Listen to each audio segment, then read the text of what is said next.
Compliance una forma de exoneración de responsabilidad de personas jurídicas.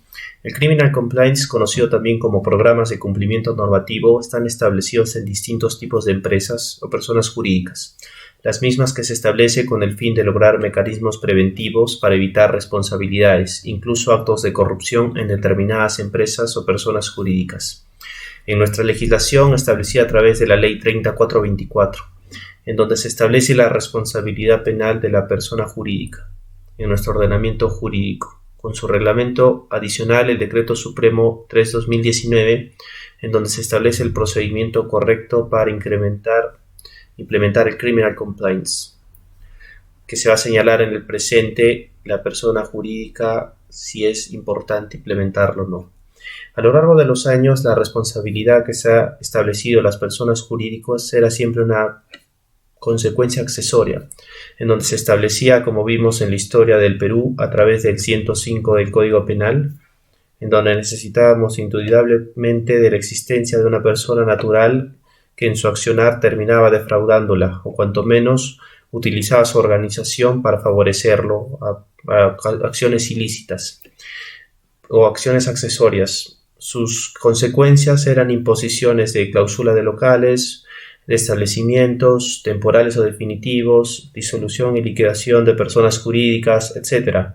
Adicionado a ello, para combatir la lucha contra la corrupción y los delitos contra la administración pública y ponerle un cese al mal uso de las personas jurídicas, se estableció en el Acuerdo Plenario 7 del 2009, donde Víctor Prado Saldarriaga como ponente se establecieron que hay que aplicarlas, sancionar no solo a la persona jurídica, sino también se tiene que haber en concordancia con el artículo 105 del Código Sustantivo. De cierta manera, desde antes ya se le atribuía responsabilidad a la persona jurídica. Aún así, hoy en día nos hemos dado cuenta que no basta con la misma para lograr cubrir las nuevas modalidades de corrupción y las nuevas ilicitudes que se vienen desarrollando hoy en día con los nuevos tiempos. Entonces estábamos en la obligación de traer nuevas figuras jurídicas como ya se venía desarrollando en Europa o en Estados Unidos, referido al Criminal Compliance. Es así que en el Perú, en el 2018, a través de la Ley 3424, respecto a la responsabilidad de la persona jurídica, y más adelante en su reglamento, se establecen los programas de cumplimiento normativo, con el fin de evitar estos índices altos de criminalidad y corrupción que se viene llevando a cabo en esos años en nuestro país. En un inicio, la ley nació con la finalidad de que las personas jurídicas se podrían responsabilizarlas por cohecho activo. Eso fue en sus inicios.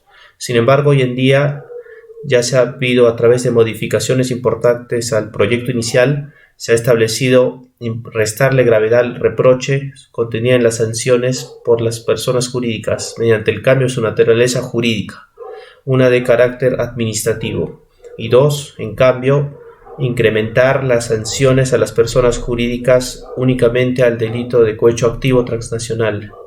Después se amplió la gama de delitos a la persona jurídica, como el cohecho doméstico, lavado de activos, financiamiento al terrorismo, colusión desleal, etc.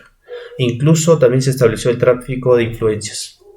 En la responsabilidad que se establece se denomina administrativo.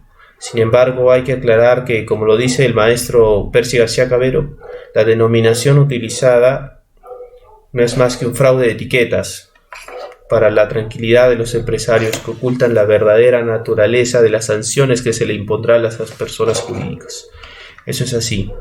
Entonces, como bien se tiene los programas de cumplimiento normativo, debemos de tener en cuenta lo que se ha establecido en un inicio, que era, en un inicio del video, que era lo siguiente.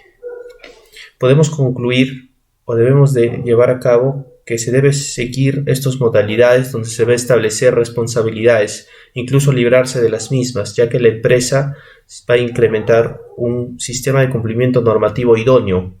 Debe ser tenido en cuenta también en la imposición misma de las sanciones jurídicas, incluidas las sanciones penales, cómo funciona el Criminal Compliance.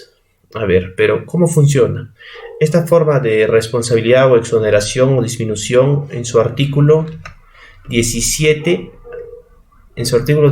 se establece siempre y cuando la persona jurídica haya implementado estos mecanismos de cumplimiento normativo, antes de los presuntos delitos que se le pretende atribuir, es decir, la condición, claro, es si se quiere lograr el efecto de exoneración o disminución, se debe llevar a cabo un correcto criminal compliance. Por ejemplo, un modelo de prevención de delitos respecto a los delitos que se le pueda atribuir establecidos anteriormente. Esto a través de códigos de conducta, implementar medidas de prevención, medidas de información, medidas de detención, etc., que establece en el artículo. Este reforzamiento ético se dice en la idea, se lleva a cabo desde un cumplimiento de ciertos estándares laborales, pasando por respeto a los derechos humanos y el servicio de la calidad medioambiental, llegando hasta una relación responsable con terceros interesados como los socios, los proveedores, los clientes y la comunidad en general. Es decir, un correcto funcionamiento de la persona jurídica o empresa. Podemos concluir entonces que necesitamos evitar las prácticas de corrupción, que de cierta manera la corrupción va en contra de la libre competencia e igualdad de competencias de empresas, tanto a nivel nacional como transnacionales. Es por ello que Criminal Compliance es un programa que, si bien es cierto en el Perú, es necesario porque puede lograr actuar como un efecto de atenuante o eximente, como entidad de sujeto propio respecto a la persona jurídica. Por eso las empresas debemos implementarlo, sobre todo las grandes empresas.